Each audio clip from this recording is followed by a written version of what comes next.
Merry Christmas, everyone, and welcome to 1.21 Gigawatts. I am Peter, and that is Matt. Yep. I also wanted in there Merry Yuletide because that's the Viking version of Christmas. So, I mean, it's basically the same. Santa's a little different, but whatever. Matt's got a thing for Vikings, people. Just in case you're Yes. wondering why he made that, we'll call it a joke. Um, It's not a joke. I'm very serious about my Yuletide, all right? It's the reason for the season, Pete. Forgive me, forgive me. Bears and Yeah. Vikings, that's Matt's thing. You combine them, you get a berserker, which is me on most days. I don't So, know. yeah. It's funny, I thought I'd get Matt playing video games because there's Uncharted, which is very much like Indiana No. Jones, which is one of Matt's things. However, there's a Viking game coming out in February. I may be able to sway him into You the might. gaming realm. Matt, you Just play. gotta get a PlayStation. It's That's Vikings versus Samurai versus Knights. But you can I don't know why exclusively. you'd play as the other two when you can just be the Vikings and wreck everything.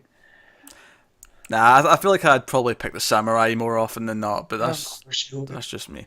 What is this video though? Everything's all Christmassy. Normally we come on here and we review a movie, and we're not doing that today.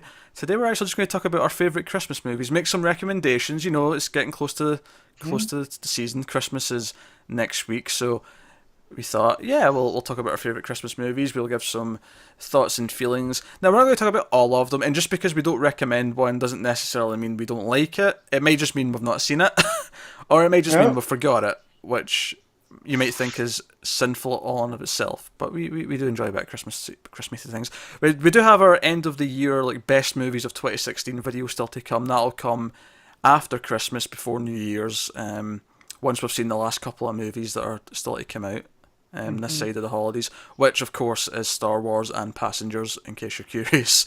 Uh, Star Wars, of course, being the biggest movie of the year potentially. So let's talk about Yeah. Christmas. Let's talk about Christmas movies, Matt.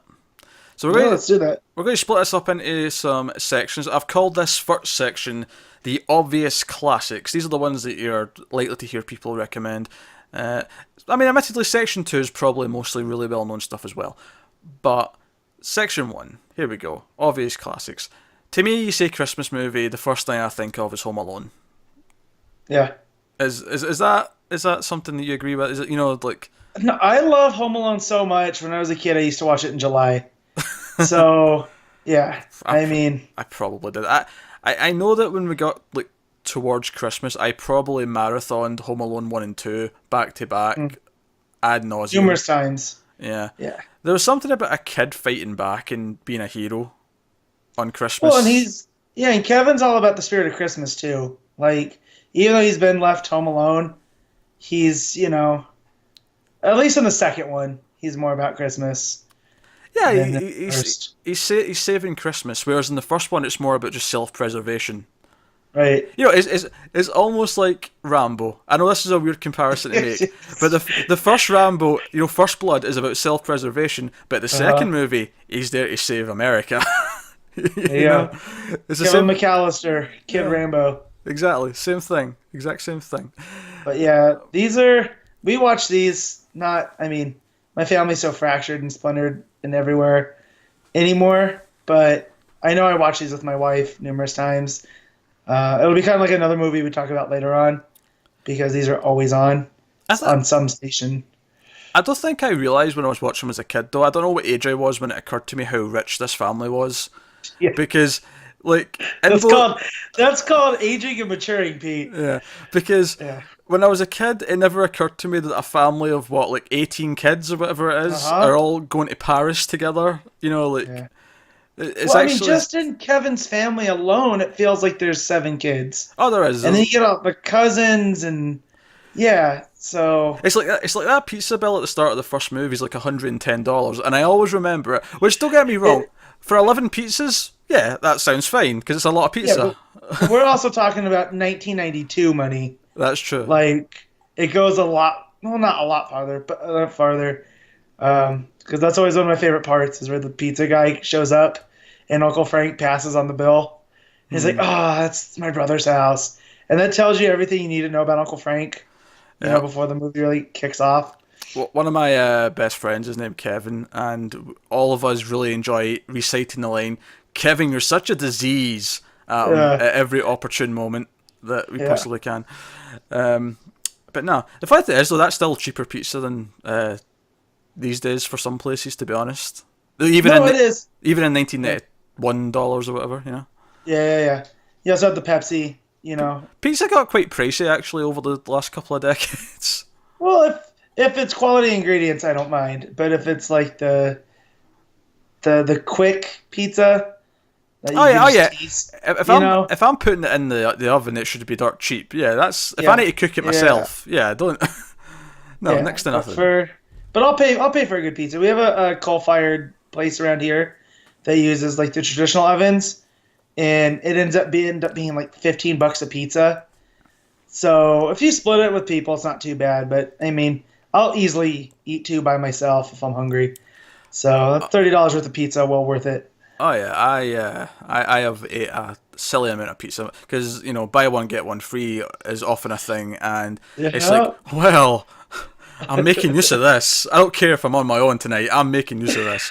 It's always those, I saved money. It's like, well, did you? Well, this time I did because I got two pizzas for the price of one. So, No, I yes. lost money and gained weight. Those are the two things that happened. Nothing was saved. Nothing was saved. Nothing feels better than pizza weight though, because my wife was gone back in May, and I was watching wrestling and ordered a pizza, and I was like, I don't need to eat the whole thing, but I'm going to, and I did, and then I took a shame walk Not, around not, the block. not to get morbid, but my wife was gone in May. Sounds like she passed away. No, no, no.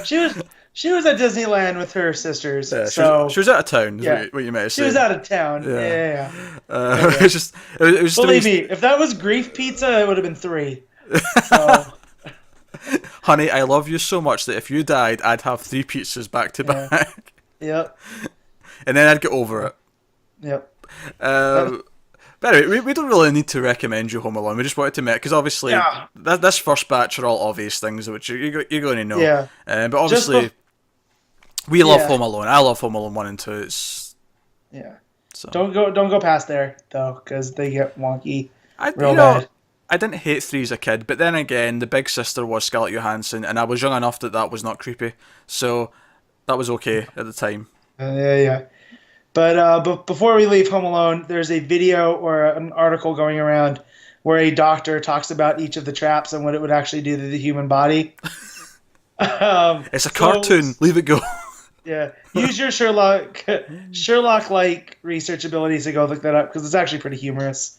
So, yeah, In a weird way, it's kind of like you mentioned wrestling a minute ago. It's kind of like that in a weird way, where if the moves actually did what they were, fake telling us they were doing, they would be like all dead within like that yeah. 5 minutes. I mean, just the head kicks alone, Yeah. that's it. So, but yeah, Home Alone 1 and 2 both highly recommended by 1.21 Yeah. gigawatts. Favorite trap. It might be the foot in the nail in the first one on the steps. I love the second one where he tries to come in through the fire escape, but Kevin's gelled it, That's and he good. hops on, slides off. Like, Pesci and Stern both great physical comedy there. Yeah. Also, one thing about Home Alone, obviously John Williams does the score. Yeah. The main theme from Home Alone is just as played as any Christmas song between me and my friends. It is like a Wow. quintessential piece of Christmas music. Yeah, I can hear it in my head right now. I mean, Yeah. that's. Yeah. So yeah, Home Alone, don't have to recommend that. Nor do we really have to recommend Die Hard. No. But I'm saying it, goddammit, because I love it. Yeah. Yeah. It's, it's funny because it's almost become a joke to say, "Oh, Die Hard's my favorite Christmas movie." Die Hard probably is my favorite Christmas movie. Um, Wait, Pete, how old were you when you first watched Commando? 5. Yeah, there you go, Pete. That's all I need to say. Die Hard was about the Uh, same time, yeah. maybe a year later. So, I don't know. Again, it's just grown up Home Alone, and it's like someone being a hero yeah. and taking out. I almost want John McClane versus Marvin thingy now. It wouldn't even be fun because they would break in, he would shoot them, the movie's over. Like, because they're not as slick as Hans Gruber and his crew. What if Home Alone though was a prequel to Die Hard and that was really young John McClane and he changed his name somewhere along the lines to, Uh, you know, yep, that'd I be can see it. that'd be something. I can see it. No, Die Hard's just. I mean, I also think it's the best action movie ever made. Like best pure act. Like there's something about being trapped in a Yeah. building. That premise is just so good. Well, it became, quintessential when describing certain movies. Yeah, yeah. When Die Hard on a boat or Die Hard on a train, On a or bus. I can't think of any other that aren't Steven Seagal movies. Um, Steven Seagal was in a few of them. There was also Die Hard on a Plane, which was Steven Seagal was in that. I suppose he. Executive Decision. Yeah, but he Yeah. got mercifully killed off like 20 minutes into it.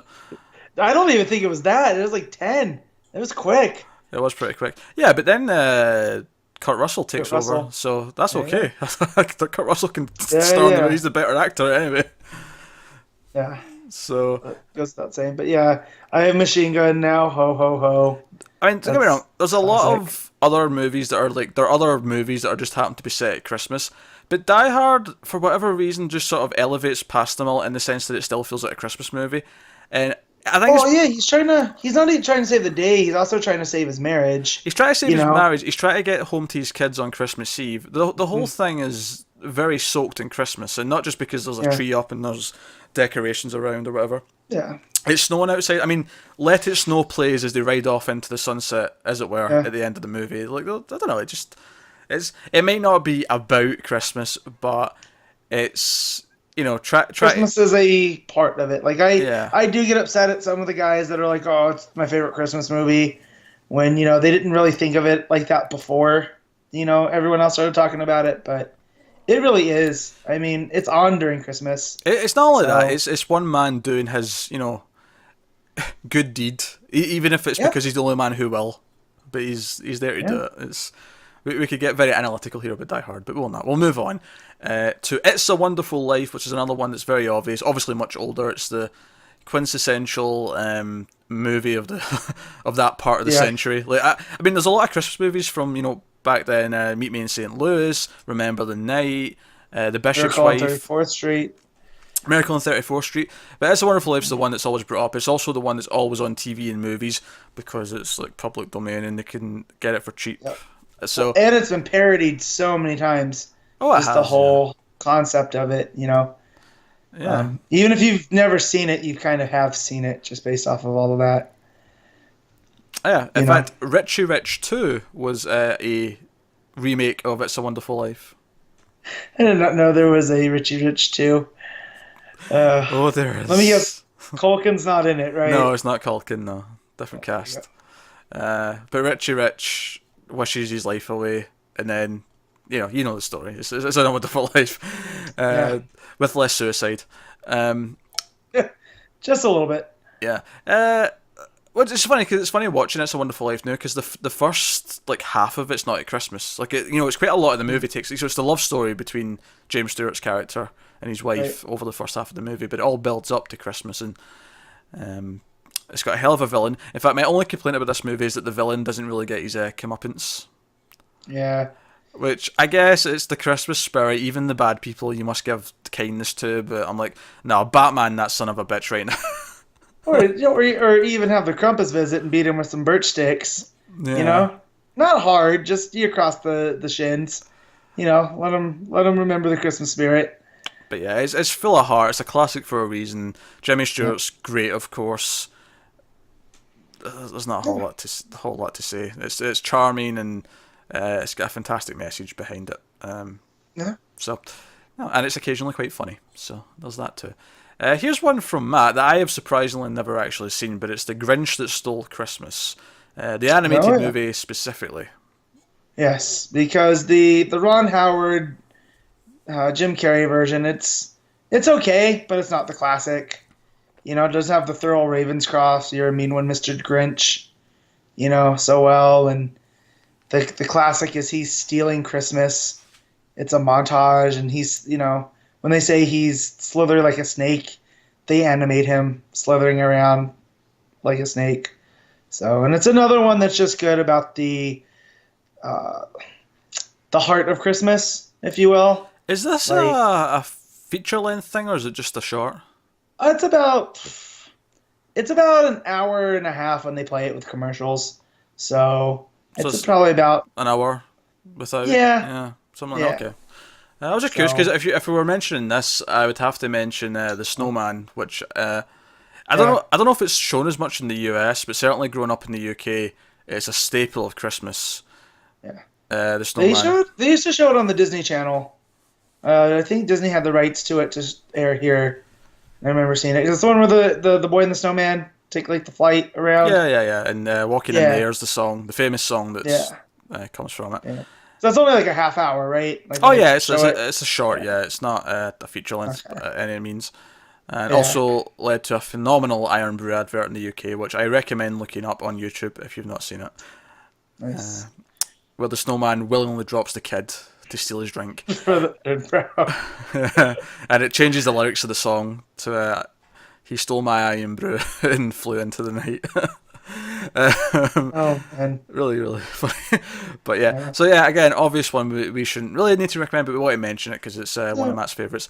And another one, mainly from Matt, is just the various versions of the Christmas Carol. Not that I don't have my favourite, but my favourite version of Christmas Carol is coming up in the second section. So I will let Matt Yeah. talk about the Muppets and Mickey and whatever other version he wants to mention. Yeah. So growing up, Mickey Christmas Carol was the go-to. Where you had Scrooge. I mean, that's perfectly Scrooge McDuck, named after Ebenezer Scrooge. Put him in that. Make Mickey Bob Cratchit, and You know, it's funny. I never seen this until I was much older because, as a yeah. kid, I wasn't a Disney guy. I was a Warner Brothers cartoon guy. Wow. What can I It say? kind of shows. Bugs and Daffy were my characters, and Well, I grew up with the Looney Tunes as well, but but I had a heavy dose of Disney. So Daffy always seemed like a punk to me. I don't know what it was, yeah. but Well, Donald's my spirit animal. If we're going ducks, he's got a short fuse and likes to yell. So no, but you know, I love Donald though. Just because I don't know, it's weird to compare them, but Donald's attitude towards everything and try to sleaze his way I, through things was just always great to me. But when he's thinking, he gets the devil horns because he's come up with a plan. Like my brain exploded as a kid watching Roger Rabbit and seeing Donald and Daffy in the nightclub doing the dueling pianos thing, and then the dueling guitars and see now I'm just wanting to watch Space Jam. This is yeah. what's happening now. But yeah, Mickey's Christmas Carol, and that was always part of the Christmas tradition. They would air that with different like winter themed Mickey Mouse cartoons, and they had another great Donald one where he's having a snowball fight with his nephews, and they end up building fortresses and all that. So good. And then you also have the Muppet Christmas Carol, which my wife's really big on. She's real big on the Muppets. I think Michael Caine's Scrooge in that one. Yeah, he is. So Yeah. yeah, I mean I haven't watched that one as much as Mickey's, so I don't have too much to say. But Rizzo, I think, is the strongest point in that for me. Just because he's kind of the narrator, right? If I'm remembering this right. Oh, you've seen it more than me. I'm not. Yeah. So, and then also there's the Zemeckis version, which I think is the most recent. That's all mocap, Jim Carrey. Do you know what they remake that so often that I'm going to tell you it's not just Yeah. because I'm just going to assume that there's been at least two Yeah. versions since then. But that's all. Probably. I've only seen it the one time. The first time I watched it, and it's fine. But when I can go back to Mickey's, Yeah, I know. I've never seen it. I seen the Polar Express and that just creeped the hell out of me. So I just kind of stayed away from Christmas Carol when it came out. So. All right, let's move on to the what I'm calling the oddball section / cult section. Here you're going to find some movies that maybe aren't as good, but we love them anyway, or they're more veered towards just like ridiculous comedy, or they're underappreciated kind of thing. First up is National Lampoon's Christmas Vacation, which I do enjoy, although it was Matt that was determined to make sure this made the cut. It does. It's probably my favorite. Like picking my favorite's tough because I love Home Alone and I love National Lampoon's Christmas Vacation. So throwing it up between those two, but we watch Christmas Vacation at least 3 times because we watch it while putting up the tree, and then we'll watch it, before Christmas, and then we'll watch it on Christmas. And the rewatchability to me, I'm still finding stuff, and I've seen it, I don't know how many times, but there are just certain deliveries from Chevy Chase that, as an adult now watching it, I appreciate more than the goofy stuff when I was a kid. So Yeah, I think it works well growing up because you get a lot more of the more racier jokes that you maybe didn't pick up on. But I think even as a kid, you pick up just that feeling of it's Christmas, the people are coming over, you have to get everything ready. It's kind of just all about prepping for Christmas. It's kind of the same, because we actually forgot to mention A Christmas Story in the last section. And that's kind of the same thing. It captures that spirit of looking forward to Christmas and like getting ready, and like obviously that's more veered to the kid's perspective of looking forward to this one present. And I think most kids relate to that because we all feel that growing up. But this is kind of the same thing where it's all about the setting up, just maybe more from the adult's perspective. But it still works if you're a kid because it's mostly the same stuff. It's just there's some extra racy jokes in there if you like that kind of thing. And the aunt wrapping up the cat, and the reason why Christmas Vacation, I mean, I love it, but the reason why I'd rank it below a few of the other ones that we've mentioned is because some of the jokes just are a little bit too silly for me. Yeah, but it's definitely out of the original, Vacation movies. It does go the furthest. It's the most cartoony, so I'll agree with that. But don't get me wrong, it's full of great moments, and I think I've seen it enough growing up that I just kind of let the ones I don't like go. But it definitely, like, every time I watch it, I'm like, oh yeah, there was this stupid bit that I'd forgotten about. Usually involving a fart or something else along that nature. So that's Christmas Vacation. Really good. Gremlins is the next one I've got written down here, and I love Gremlins. Gremlins obviously is comedy horror, and it's it's very goofy, but it's got a lot of heart because Gizmo's adorable, and it's small town America. Everything's covered in snow. Dick Miller's there because it's a Joe Dante movie, and he always appears. But I love Joe Dante movies, and this is probably maybe not the first quintessential Joe Dante movie. Yeah, it was this in Explorers growing up, and then I discovered the other movies as I went, and so on. But nah, this one, Phoebe Cates is in this, Judge Reinhold's in this. It's like it's a lot of 80s figures are around. Yeah. But it's Corey Feldman's in it. Oh yeah, he was also in everything in the 80s because The Burbs, the other Joe Dante. He pops up there. Oh yeah, Burbs was after this, right? Yeah, that was much later because he was older, Corey Feldman. And this was the same year he did Friday the 13th Part 4. Yeah. Just think of that. In the same year he did and Gremlins. Wedged, yeah. Gremlins in that. But I talked to Zach Galligan at a con earlier in the year. I'm glad you said that at a con. That was just so casual. Yeah. I talked to Zach Galligan recently. Well, because at this con they had it set up weird, and no, he was kind of off in the corner, so not too many people. So, I don't want to pay for an autograph or a picture, but I wanted to go talk to the guy. And all he wanted to do is talk about Gremlins 2 or the reboot, whatever. Not Gremlins 2, but the Gremlins reboot that's coming. And he's on board, I guess. So it's good. It's not a remake. It's a soft reboot. It's a soft reboot. Yeah. Hopefully, good. I don't know why I said Gremlins 2 because there is a Gremlins 2, but that's probably because I don't watch it.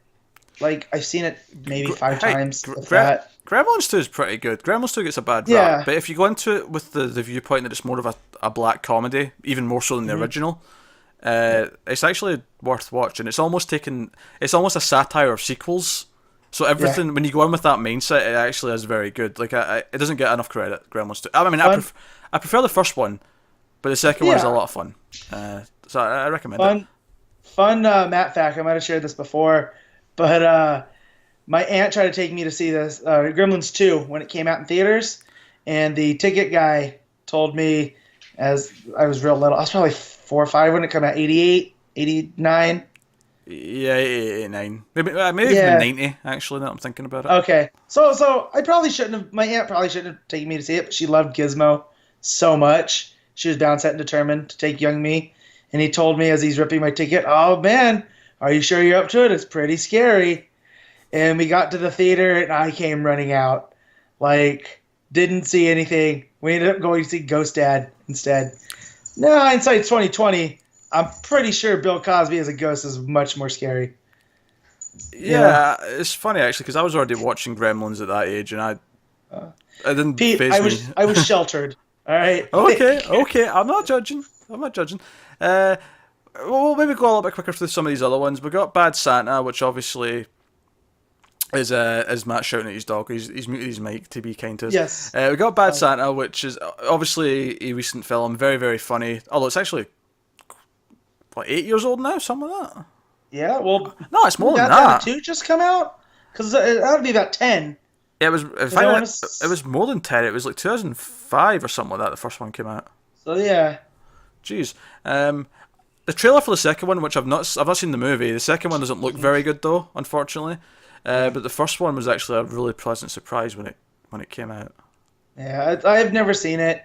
So when the buzz for the second one came out, I just thought it was cool. Now, did they really get the same kid back, or were they just joking around? I don't know. I really could tell you. Okay. Like I say, I've not seen it, so. Yeah, well, I just in the trailer. I don't know if because I remember someone making a big deal. They brought the original kid back, but it looks like a lot more than 10 years has passed. So, I don't know. Yeah. Now, next is my favourite version of the old Christmas Carol, and that's Scrooged. I love Scrooge. Richard Donner directing, Bill Murray as Scrooge himself. Love it. Love it. It's one of those movies where I'd seen as a kid, and I remembered liking it, but I didn't watch it for like 15 years.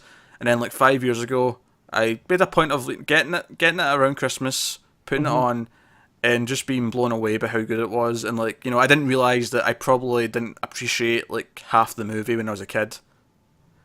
Yeah, I should go back and rewatch this. I haven't seen it since I was a kid. Yeah, now And Scrooge. I think you'll be impressed because with adult eyes, I think you'll be impressed. It's definitely got a slightly darker sense of humour, but the heart is there at the end, of course, and it's Bill Murray. You cannot love Bill Murray. Yeah. Right, Bill Murray in his prime, right? Yeah, right at the start of the movie, he just sucks you in. He's like this, sleazy boardroom guy. That's obviously the 80s version of Scrooge. He's a businessman, yuppie kind of guy, hates everyone, hates Christmas. But nah, it is glorious as it goes. From Bill Murray to the legend that is Arnold Schwarzenegger, Jingle All the Way, which you've never seen, and this shocks me, Matt. No. Oh, wait. We talked about this on this very podcast. I have seen it. I saw this movie in the theater. All right. So it's not me that hasn't seen it.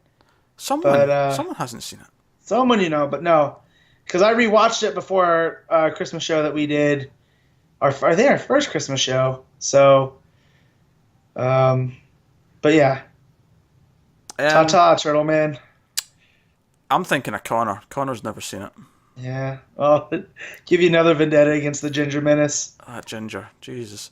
No, Jingle All the Way is not a good movie, right? It's not. No. It's not a good movie. However, I think if you were around the right age when this came out, the nostalgia alone will carry you through this. Because there's so much in this. If you're an Arnold Schwarzenegger fan, if you were a kid when this came out, I think if these things line up for you, you will probably have a blast watching this. Maybe kids today might like it. I have no idea if kids today will like it. Maybe put it on for them. Obviously, it's a harmless movie, if you do. Oh, yeah. But worst thing that happens is Schwarzenegger punches a reindeer. And if you haven't seen it, I won't give away why, but he does. Although there is one really dark joke where a mum thinks that he's inappropriately touching her kid. Well, it's the 90s. That's kind of funny. Nowadays, not funny. 1990s, very funny. Yeah, today it's a very, very dark joke, but we'll move past that. But there is a couple of legit good jokes in it as well, though. So, plus, if you've ever heard "Put the cookie down," this is the movie that comes from. So that alone makes it worth viewing. Thank you very much. And the last thing I've got in this oddball section, this is just kind of me from my childhood. Matt, you're familiar with the Ernest movies, yes? Yes, I've seen them. Ernest Goes to Camp, Ernest Rides Again, Slam Dunk Ernest, Ernest Goes to School, Jail, so on and so forth. Well, there's a Christmas one. Stupid. Yeah, there's a Christmas one called Ernest Saves Christmas. Now, admittedly, it's been a long time since I've seen it, but I have very fond memories of this. Basically, the plot of this one is that Ernest like Santa's retiring, and the mythology here is that Santa like passes on to a new person, which we've seen in a couple of different movies. Santa Claus and Yeah, but this was first. yeah. So this gets, I think it was first anyway. This movie was the originator, probably not. Let's be honest. I doubt they had the good idea. However, this movie has quite a good heart. It's Ernest trying to save Christmas, as the title would imply, and it's hard not to find that endearing.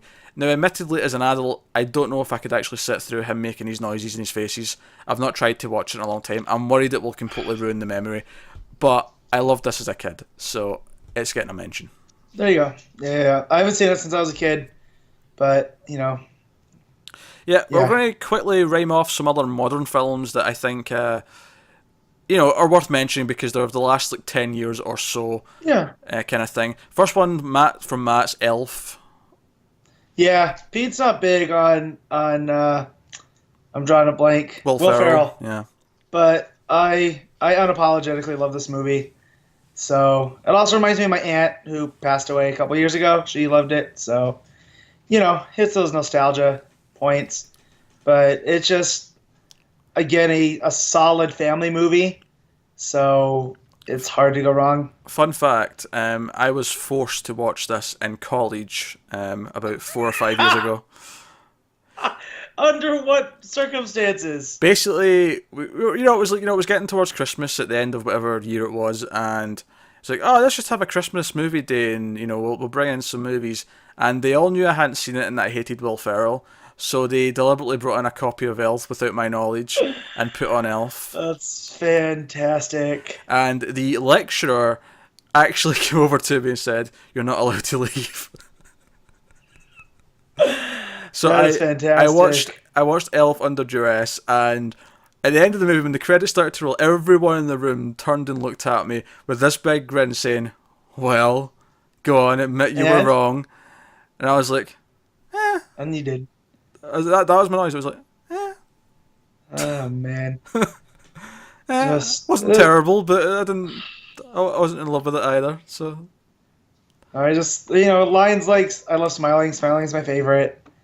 And Santa, I know him. Coming from someone else, I probably would love those lines from Will Ferrell. Yeah, if you don't like Ferrell, it's tough. Like, my dad hates Will Ferrell, and it was tough to crack him. But, he's eventually given into the elf power. Yeah. The other one from you, because we both put in two to this section, you also had Love Actually, which might surprise some people. Go on, not defend, but, why would you recommend Love Actually? I feel like you guys over in the UK make these type of movies better because it's not just a romantic comedy. I mean, at its heart, it is, but there's so many different stories going on that there's something for everyone. And I mean, this is not a family movie because there's some racy elements to it, but the parts that are for a family really stand out real well. Liam Neeson, this is probably one of my favorite roles of his, where he's not, kicking Eastern European dudes in the throat for taking stuff. So he just plays a beggrieved stepdad trying to get through to his stepson, and it's all there. Yeah, one of my friends made me watch it. Not like your class made you watch it, but he sent it home from his house with me one time around Christmas. He goes, "Just watch this. You'll be better off for it." And I didn't want to like it, but now it's in the rotation every Christmas. I've never seen it. I don't flat out refuse to watch it like I was for Elf. Oh. It's just I just never, I never decide to put it on. You have it's like 2 hours long. If you have 2 hours to watch it, it's worth it. If someone I'm with puts it on, I won't fight it, but it's not something I'm likely to put on myself.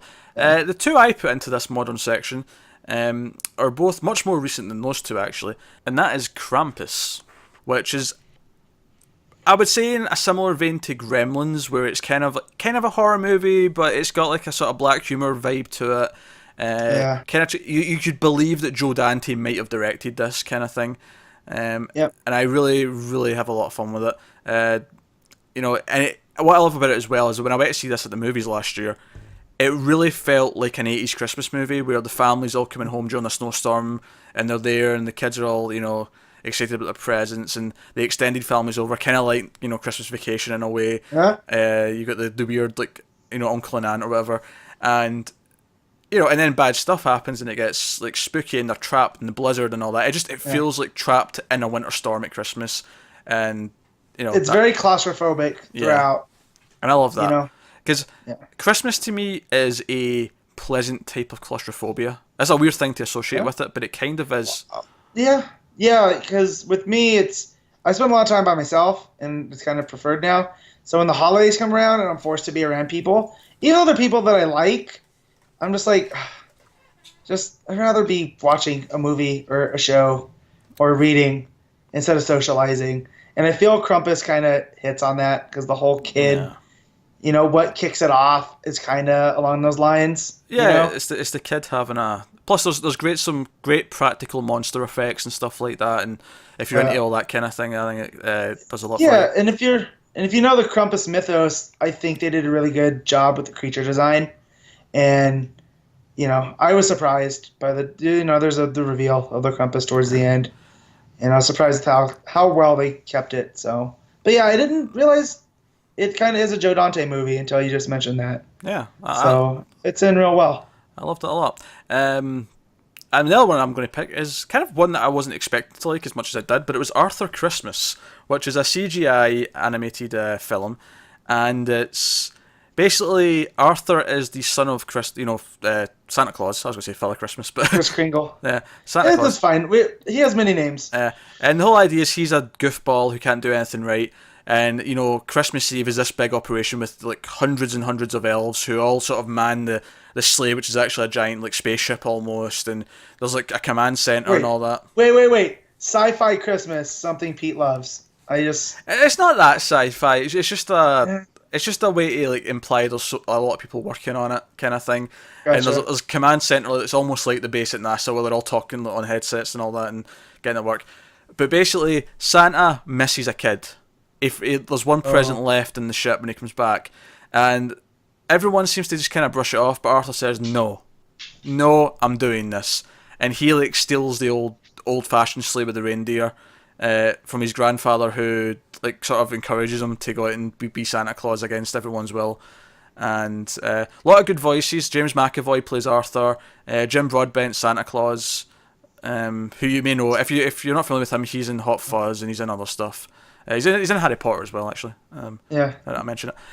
It's got a lot of heart to it because it's all about him just desperate to get this one present to the one kid who doesn't want this one kid to wake up without. So there's a lot of stealth involved as well, where when they get there, they have to. No one's meant to know that Santa's real. Like the parents will have to still think he's not real, so they have to like be all stealthy about it. Might have to track this down and give it a watch. I think it's worth it. It's surprisingly pretty good. I would recommend it for what it is. But yeah, that's the modern picks. This next section, I'm just going to quickly say Shane Black movies.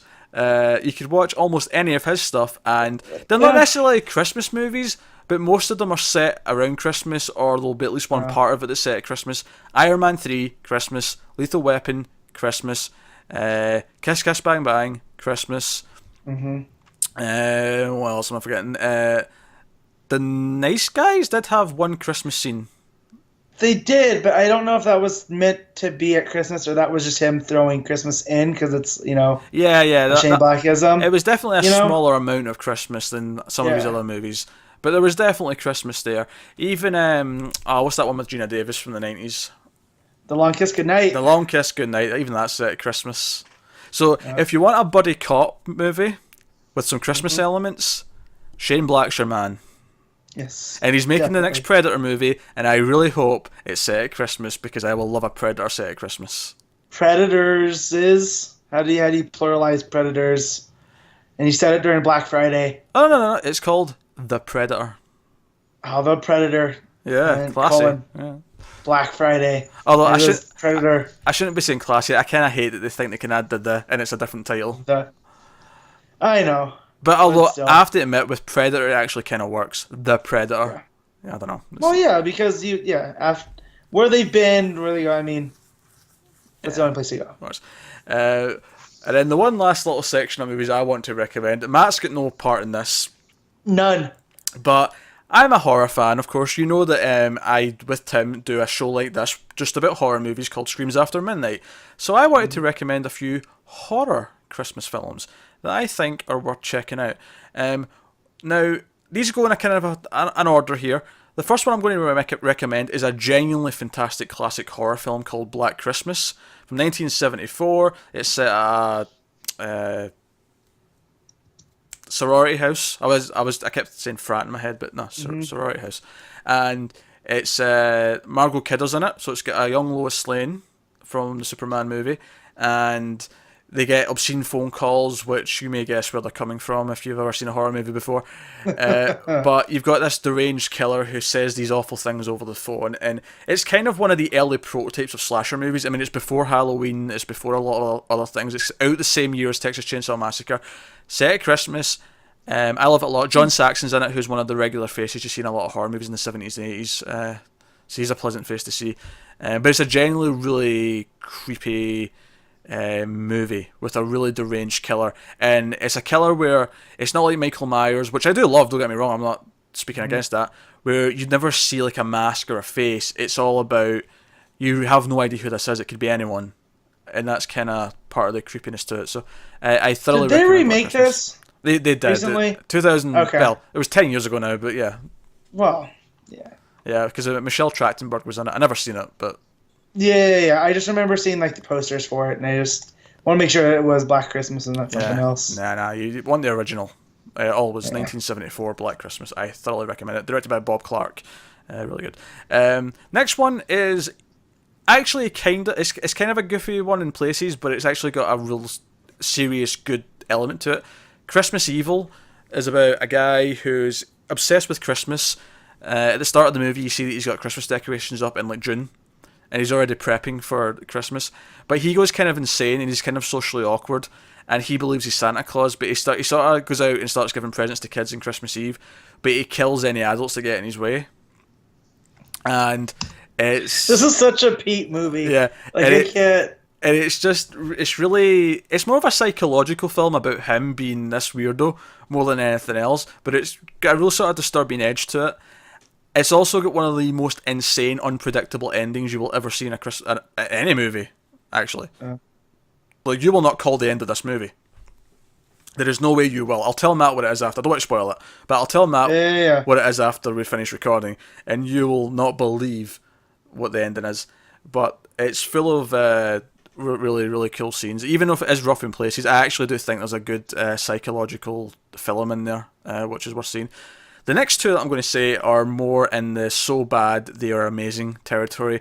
The first is Silent Night, Deadly Night, which is about a kid who witnesses his parents being murdered by someone dressed as Santa Claus when he's young, and he goes to an orphanage. He's kind of messed up in the head, kind of a trend here, and when he's about 18, 20, he gets triggered on Christmas Eve. He puts on a Santa Claus outfit and goes on an insane killing spree, and it is just absolute lunacy and wonderful 80s slasher movie murders. If you like 80s slasher movies, you don't mind terrible acting. In fact, if you relish terrible acting and you want a Christmas spin on it, Silent Night, Deadly Night is worth your time. I recommend it. But again, you have to like bad slasher movies. If not, then just stay away. And the last one I'm going to recommend is a movie that we will hopefully be doing in Screams After Midnight, actually, before we hit Christmas, and that is Jack Frost. Not the Michael Keaton Jack Frost from a few years later. As I say, I know it's not that great, but I mean, I wouldn't call it a horror movie. No, that's your schmaltzy family. Dead dad comes back as a snowman bollocks. So No. Teaches them how to play hockey. I don't get it. This Jack Frost from 1996, I believe, is a horror comedy where a serial killer becomes a snowman and goes on a killing spree. And there's some fantastic scenes. Shannon Elizabeth's in this, if you remember her from American Pie. I believe she's the one who goes into a bath, which is secretly the snowman lying in wait and disguised as water, and then he forms around her and cracks some dirty lines before he kills her. Is a hoot.